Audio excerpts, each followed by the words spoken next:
Hello दोस्तों, आप सभी को अगर लगता है मैथ से डर तो अब डरने की कोई बात नहीं है। आप जुड़ गए हमारे चैनल के साथ, उड़ान शिक्षण संस्थान के साथ, और इस चैनल के माध्यम से आपका मैथ बनेगा चुटकियों में और बहुत ही आसान तरीके से। ठीक है, तो दोस्तों आज हम आप सभी के लिए क्लास 9 झारखंड बोर्ड और बिहार बोर्ड के सिलेबस को देखते हुए क्लास को स्टार्ट करने जा रहे हैं। ठीक है, और आप इस क्लास से जुड़िए और देखिए कि इस वीडियो के माध्यम से आप लोगों को कुछ सीखने को अगर मिलता हो तो चैनल को लाइक और सब्सक्राइब करना ना भूलें और शेयर करना तो बिल्कुल भी ना भूलें। ठीक है, अब चलिए मैथ्स का लेक्चर स्टार्ट करेंगे और आज मैथ्स का जो भी सवाल होगा सारा पोस्टमार्टम के साथ पढ़ेंगे ताकि आपके दिमाग में हर वो चीज़ें सेट हो जाए।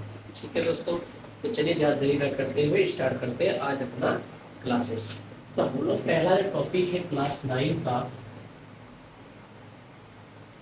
क्लास 9 का टॉपिक पहला है, इसका नाम है संख्या पद्धति। ठीक है, हम लोग क्या बोलते हैं, संख्या पद्धति, जिसको इंग्लिश हम लोग क्या बोलेंगे, नंबर सिस्टम।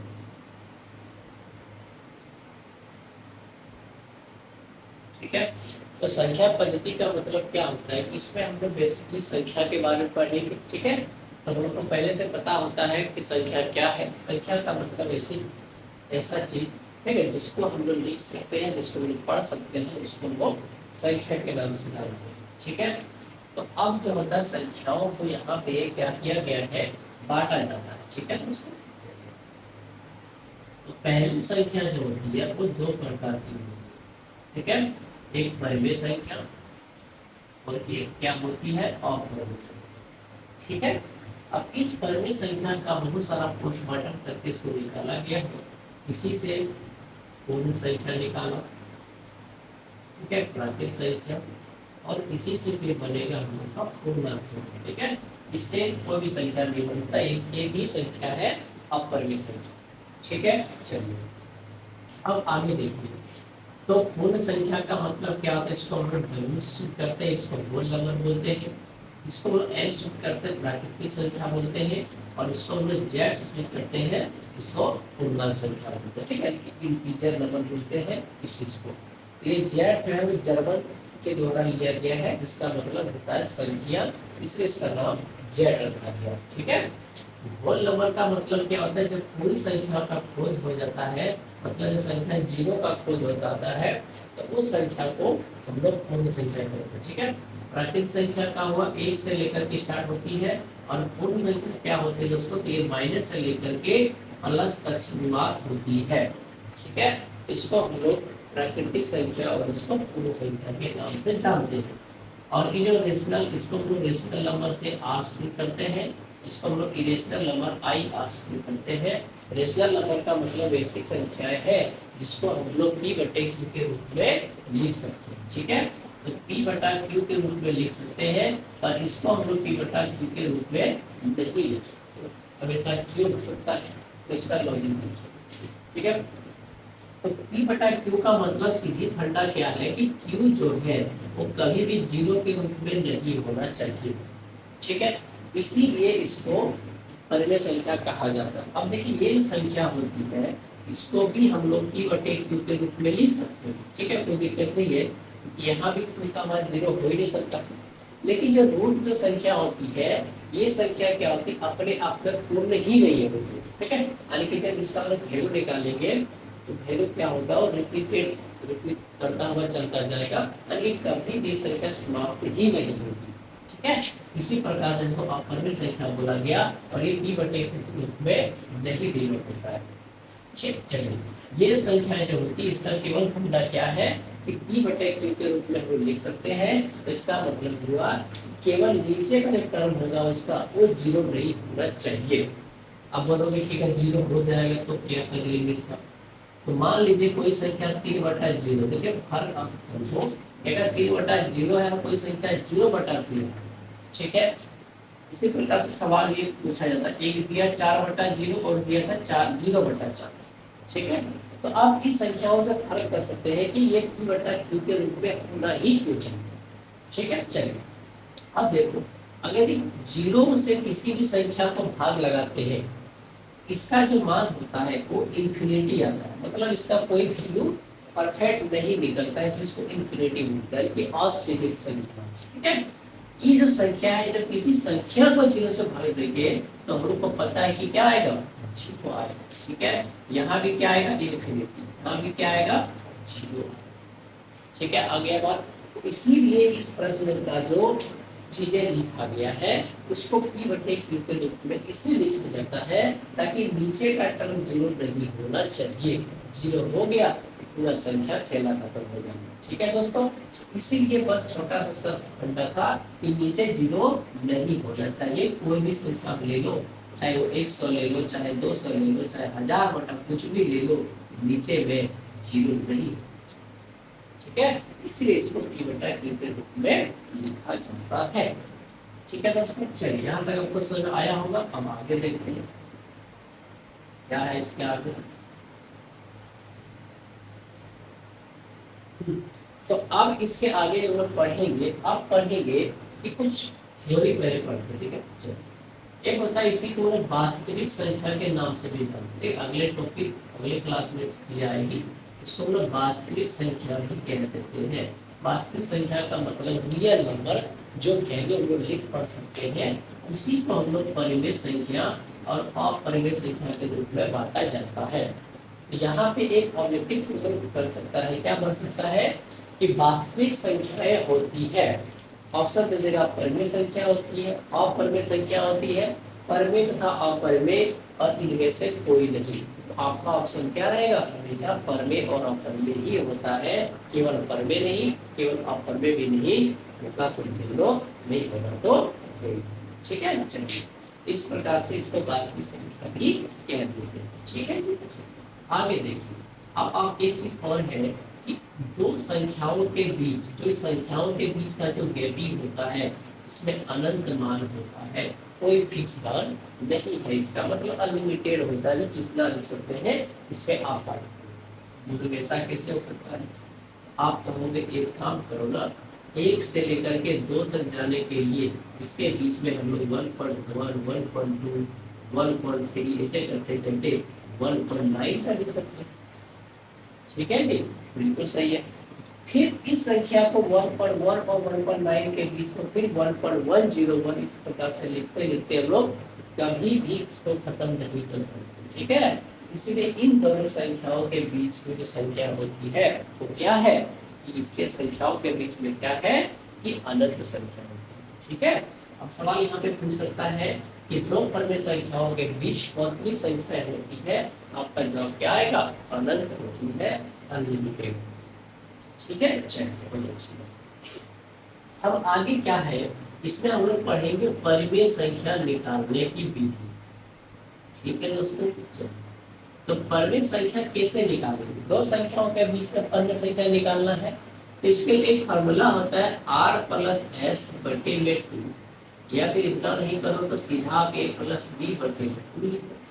ठीक है, ये फंडा जो चलेगा इस पे थोड़ा सा ज्यादा आसान है, मतलब आसान क्या है, ठीक ठाक दोनों फॉर्मूला अच्छा रहता है। इस पे ज्यादा अधिकतर जो काम करता है, जब भी कहीं पे एक परिमेय संख्या निकालने के लिए पूछेगा कि भैया इन संख्याओं के बीच एक परिमेय संख्या बता दीजिए, तो आप इस फॉर्मूला का उपयोग करोगे। अब देखो कैसे, एक सवाल इसे दिया है कि एक और दो के बीच में एक परिमेय संख्या है, आप कहोगे कि देखिए a प्लस बी का मतलब क्या कि इन दोनों को जोड़ करके आधा कर दो, 1 प्लस 2 बराबर कितना हो जाएगा 3, तो 3 बटा 2 इसके बीच में संख्या कहीं न कहीं लाइन करेगी। अभी तो सीखे 1.5 जो आएगा इसके बीच में आएगा कि नहीं आएगा, 1.5 यही से तो आएगा।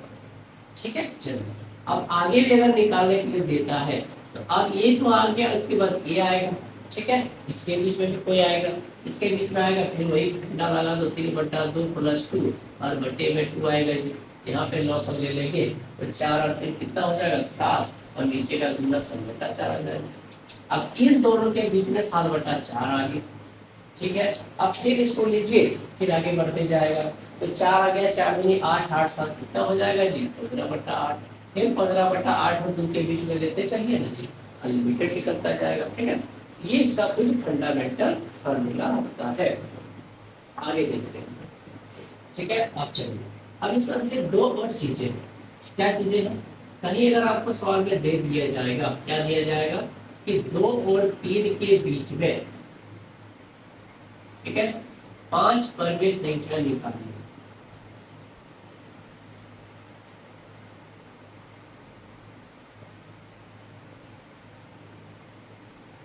ठीक, 5 परवें संख्या होगी इसके बीच में।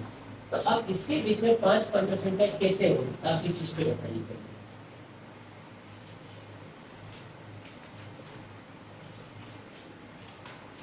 ठीक है, आप देखो कैसे होगी। अब इसका फंडा क्या है कि जितनी सारे संख्याएं निकालने के लिए देता है उसमें एक जोड़ के रख दो, यानी कि कितना हो जाएगा जी, आप कहोगे 6 हो जाएगा। बहुत बढ़िया, ठीक है। अब इसको क्या करो ना, इन दोनों को ऐसी संख्या के बीच में लाओ कि जिसके अंतर, यानी कि जब भाग लगा देंगे तो 2 और 3 के रूप में आकर के क्या होगा, बन जाएगा। ठीक है, चलिए बहुत अच्छी बात है। और नीचे इसका क्या होना चाहिए, नीचे 6 आना चाहिए। तो आप कहोगे इसको 12/6 लिख दे और इसको 18/6 लिख दे, कोई तकलीफ नहीं, बिल्कुल नहीं, होना भी नहीं चाहिए। अब आप देखो यही संख्या क्या बन गया, 12/6 और ये बन गया 18/6। क्यों बना कि हमने यहाँ पे 6 संख्या निकालना, यानी कि 5 दिया था उसमें एक जोड़ करके 6 संख्या निकालने के लिए बोला। आप देखो इसके बीच में क्या आएगा, 13/6, 14/6, 15/6, 16/6 एंड 17। ये आगे ऊपर इसका 5 परमेशन। ठीक है जी, चलिए बहुत अच्छी बात है। इसी प्रकार से एक सवाल जो है आपके लिए, ठीक है, आपके लिए सवाल क्या है, आप एक्सरसाइज का 3 और 4 के बीच में क्या बना लोगे, 3 और 4 के बीच में 6 परमेशन। 6 परमेशन। आप कहोगे भैया तो आसान, बहुत आसान, बिल्कुल। 6 में 1 जोड़ेंगे 7 आएगा, 3 घर में कटेगा तो 7 किया 21/7 कर दो, 7 चौका 28/7 कर दो। आप देख लो 21 और 28 बीच में ऑलरेडी आपका 6 पर संख्या आ चुका है। ठीक है, तो इस प्रकार के सवालों को हम लोग तुरंत ही उड़ाएंगे। ठीक है, आपको प्रैक्टिस करने के लिए देंगे बहुत सारा प्रश्न ताकि आप प्रैक्टिस कर लोगे। चलिए अब 1.1 हम लोग आते हैं एक्सरसाइज के ऊपर। तो सवाल पहला पूछा है, क्या भैया 0 परवें संख्या होगी, दिखा दीजिए। तो हम क्या कहेंगे कि बिल्कुल सर परवें संख्या होगी। क्यों होगी परवें संख्या होगी, क्योंकि बिकॉज, ठीक है, क्योंकि हम इसे P/Q के रूप में लिख सकते हैं। ठीक है, जहां Q इक्वल नॉट टू 0। ठीक है, आप कहोगे भैया बिल्कुल बात सही है कि 0 के नीचे 1 आ ही जाएगा और यहाँ पे Q इक्वल टू नॉट है, इसीलिए हम लोग इसको परवें संख्या बोलते हैं। कोई तकलीफ नहीं है, बिल्कुल भी नहीं है। ठीक है, तो हम लोग क्या बोलेंगे, एस बिकॉज बी। ठीक है, वी रिप्रेजेंटेड, या फिर ऐसे लिख सकते हैं we write the form of P/Q। ठीक है, वेयर Q इक्वल नॉट 0। ठीक है, तो इसीलिए 0/1 where as Q equal not 0, this is the critical number. कोई तकलीफ नहीं है। ठीक है, इसको कुछ भी तरीके से बता सकते हैं कि भैया इसको एक्सप्रेस कर सकते हैं या फिर इसको राइट कर सकते हैं, इसको दर्शा सकते हैं। ठीक है, कुछ भी इसको लिख सकते हैं, इंग्लिश में लिखो, हिंदी में लिखो, कोई बात नहीं। ठीक है, इसको ऐसे लिख सकते हैं जैसे कि यहाँ पे है, बोलेंगे एस। ठीक है, क्यों बोलेंगे एस, भैया क्योंकि बोलेंगे because we can write from of P/Q where Q is not 0। ठीक है, इसको कुछ भी लिख सकते हैं आप, बिल्कुल इसका we can express the form of P/Q। ठीक है, या फिर ऐसे जहाँ पे Q का मान 0 नहीं होना चाहिए, इस तरह से हम लोग कुछ भी इसको लिख सकते हैं। तो ये आपका पहला सवाल का आंसर हो गया। हो गया, दूसरा सवाल, दूसरा सवाल तो आपको बोल दिए हैं। तीसरा सवाल आपके, तीसरा सवाल बोला है कि भैया 3/5 और 4/5 के बीच में आप क्या करो, क्या करने बोल रहा है? चलिए 5 परिमेय संख्या निकालिए। बहुत अच्छी बात, 5 परिमेय संख्या। ठीक है, चलिए अब देखिए इसका कंसेप्ट क्या है। तो इसका कंसेप्ट जो है ज्यादा कुछ नहीं, थोड़ा सा कंसेप्ट, क्या थोड़ा सा कंसेप्ट है जी, देख लीजिए। तो आप कहोगे कि देखो नीचे का जो डिटरमिनेंट है, यानी कि नीचे का जो संख्या भिन्न में है, अगर वो दोनों इक्वल है, ठीक है जी, आप देख सकते हैं कि 5 और 5 दोनों का बराबर है, कोई इसमें लोचा नहीं किया है। आपको 5 परिमेय संख्या पूछा था, आपको पढ़ाए थे, इसमें एक जोड़ करके इसको 6 से गुणा कर दीजिए, इसको भी 6 से गुणा कर दीजिए। आप देखिएगा कि आपका उत्तर आ चुका का आ गया। अब लिख दीजिए यहाँ पे। अब इसके बीच में कौन कौन सा है, तो 18 और 24 के बीच में 19/36 आ जाएगा जी, 20/36, 21/36, 22/36 and 23/36। This is the 5 rational number between 3/5 and 4/5 आ गया बिल्कुल। ठीक है, तो इस प्रकार से नंबर क्या है, कुछ नहीं था जी, बिल्कुल भी नहीं था। ठीक है, तो इसको ऐसे लिख सकते हैं 3/5 और ये रहा 5। ठीक है, इसके बीच में परिमेय संख्या होगी, मतलब ई इससे क्या होगा, बड़ा होगा, और ई इससे क्या होगा जी, छोटा होगा। ठीक है, ऐसे भी लिख सकते हैं, ये छोटा ही होगा और ये बड़ा। ठीक, चलिए ये हो गया आपका पहला सवाल। अगला सवाल आता है 4 नंबर। ठीक है, 4 नंबर में क्या दिया, स्टेटमेंट भेज दिया है कि बताएं आपका इसका कारण बताइए और इसका उत्तर बताइए। ठीक है, चलिए तो पहला स्टूडेंट पूछा है कि प्रत्येक प्राकृतिक संख्या एक पूर्ण संख्या होती है। चलिए बहुत बढ़िया। अच्छा, इसमें लिखा है कि प्राकृतिक संख्या पूर्ण संख्या होती है। तो आपका उत्तर क्या आएगा? आप कहोगे सर होता है, हो सकता है, नहीं हो सकता है। देखिए चलिए क्यों हो सकता है, तो इसका आंसर आएगा हाँ। क्या आएगा? हाँ। क्यों आएगा? तो बोला कि प्राकृतिक संख्या, हर एक प्राकृतिक संख्या पूर्ण संख्या होती है। बिल्कुल बात सही है। क्यों सही है? क्योंकि आप देखो कि प्राकृतिक संख्या जो होती है वो किससे शुरुआत होती है, कहोगे सर 1 से शुरुआत होती है। बहुत बढ़िया। और पूर्ण संख्या किससे शुरुआत होती है? आप कहोगे कि ये तो भैया जी से शुरुआत होती है। होती है कि नहीं? बिल्कुल होती है। तो आप एक चीज देखो ना कि 1 से शुरुआत यहाँ हो रही है और ये पूरा इसका खानदान उतर के यहाँ पे पहुंच चुका है। पहुंचा कि नहीं पहुंचा? इसलिए प्रत्येक प्राकृतिक संख्या पूर्ण संख्या होती है। ये आपको आदत है। ठीक है जी, चलिए दूसरा सवाल। अच्छा चलिए इसको घुमा के लेते हैं। ठीक है, चलिए घुमा लेते हैं इसको। देखो अगला क्वेश्चन पूछेगा क्या कि प्रत्येक पूर्ण संख्या प्राकृतिक संख्या होती है क्या? तो आप कहोगे कि इतना तो बिल्कुल नहीं हो सकता, क्योंकि इम्पॉसिबल है। क्यों इम्पॉसिबल? अब देखो कि हर एक पूर्ण संख्या प्राकृतिक संख्या होती है, बिल्कुल बात करें। क्यों गलत बात है? आप कहोगे कि प्राकृतिक संख्या तो सर 1 से शुरुआत होती थी, पूर्ण संख्या 0 शुरुआत होती थी, इसमें तो 0 का कोई कनेक्शन ही नहीं है। तो प्रत्येक प्राकृतिक संख्या, सॉरी प्रत्येक पूर्ण संख्या पर प्राकृतिक संख्या का खानदान है ये नहीं है। 0 बोलेगा भैया हम तो है ये नहीं तुम्हारे पास, तो कैसे हो जाएंगे? इसलिए स्टेटमेंट क्या हो गया? ठीक है, इसको इंग्लिश में कैसे पूछेगा? यहाँ पे लिखेगा कि every natural number are integers. Every natural number is integers. Yes ये लो तो बिल्कुल एस होगा, बिकॉज क्योंकि क्यों होगा कि every natural number are included in whole number. ठीक है, अब देखो पूरे तरीके से यहाँ पे होल नंबर में इंक्लूडेड है कि नहीं? बिल्कुल है।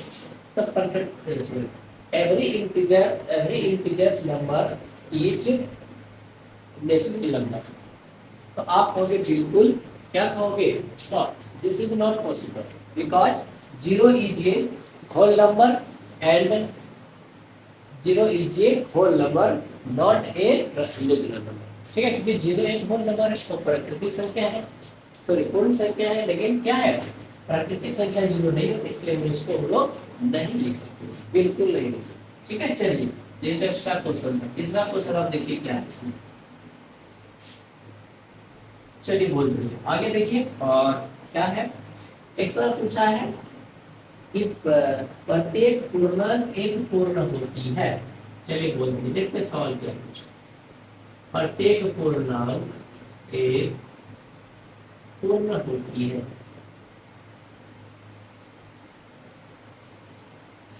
तो सवाल है क्या पूछा कि प्रत्येक पूर्णांक एक पूर्ण संख्या होती है। सबसे पहले संख्या, ये संख्या। तो आप इस पे दिमाग लगाओ, क्या सही बात है, क्या स्टेटमेंट राइट है कि नहीं है। तो यहाँ पे सवाल बोला कि इंटीजर इज ये होल नंबर्स, बिल्कुल बात गलत है, सही है कि नहीं। तो अभी आपको हम पढ़े थे क्या कि जो इंटीजर्स जो होती है वो हमेशा एक पूर्णांक संख्या होती है, यानी कि प्लस से लेकर के माइनस की ओर चलती है।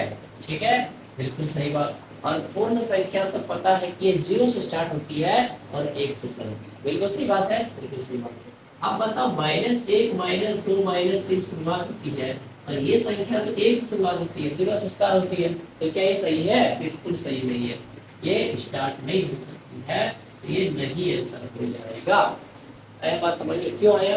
ये पूर्णांक संख्या भैया तो माइनसों से चलता है जी, और पूर्ण संख्या तो इसका स्टार्टिंग 0 से है, इसके पीछे तो माइनस है, माइनस तो नहीं होता। तो फिर पूर्णांक संख्या है, पूर्णांक एक पूर्णांक एक पूर्ण संख्या हो सकती है। तो भाई ये अगर आप इसको कैलकुलेटर में लेके चलोगे ना तो ये हो भी सकती है, ये भी हो सकती है। क्यों?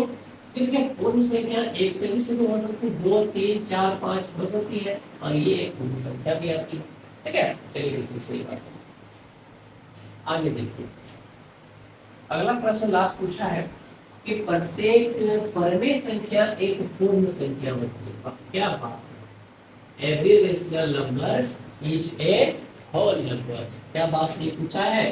प्रत्येक परिमेय संख्या एक पूर्ण संख्या होती है। अच्छा, आपको क्या लगता है, कमेंट में बताना क्या आपको लगता है कि ये सब पॉसिबल हो सकता है। तो आप कहोगे सर एक काम करो ना, परिमेय संख्या तो p/q के फॉर्म में होती है और पूर्ण संख्या तो एक एग्जैक्ट नंबर होती है। तो ये तो बात बिल्कुल ही गलत दिया है। ठीक है, गलत ही दिया है। क्यों दिया है? आप कहोगे क्या, देखो 3/4 ये क्या है? परिमेय संख्या। लेकिन 3/4 क्या पूर्ण संख्या है? तो आप कहोगे सर बिल्कुल भी नहीं है, पूर्ण संख्या है ये नहीं है। क्यों? ये पूरा तरह से डिवाइड ही नहीं हो सकता, इसलिए पूर्ण संख्या नहीं हो सकती। ठीक है, इसलिए इसको बताएंगे कि नहीं हो सकता। ठीक है, एग्जांपल ले लेंगे। Examples 3/4 is a rational number but 3/4 is not a whole number. Okay, तो ये इसका पूरा टॉपिक था। अगले क्लास में इसका अगला टॉपिक पढ़ेंगे। तो अब आपको इस पे कमेंट बताना है, कमेंट में कि किस प्रकार से ये वीडियो आपको लगा। ठीक है, अगर बेहतर लगा होगा तो लाइक और सब्सक्राइब तो करना ही सही, इसमें आपकी कोई बहाना नहीं होना चाहिए। और इसके बाद अगर आपको इसका पीडीएफ अगर कुछ भी चाहिए, ठीक है, आपको कोई क्वेरी अगर हो क्वेश्चन रिलेटेड से, तो आप हमारे टेलीग्राम चैनल से जुड़ जाना है। और टेलीग्राम चैनल का सेम नाम है जो आपका, ठीक है, इसका इंग्लिश से नाम है उड़ान शिक्षण संस्थान। ठीक है, और जो चैनल का नाम है इस प्रकार से उड़ान शिक्षण संस्थान आएगा। और इतना अगर आप नहीं कर पाओगे तो डिस्क्रिप्शन में आपका लिंक मिलेगा, आप वहाँ से जुड़ जाना है टेलीग्राम से। ठीक है, क्योंकि वहाँ पे आपको जो क्विजेस होंगे इसके क्विज भी मिल जाएंगे। उसके बाद इसका कुछ पीडीएफ जो आपको प्रोवाइड किया जाएगा प्रैक्टिस के साथ, वो आपको इसके अंदर मिल जाएगा। ठीक है दोस्तों, चलिए आज का क्लास बस इतना ही था और उम्मीद करते हैं कि आपको क्लास अच्छा लगा होगा।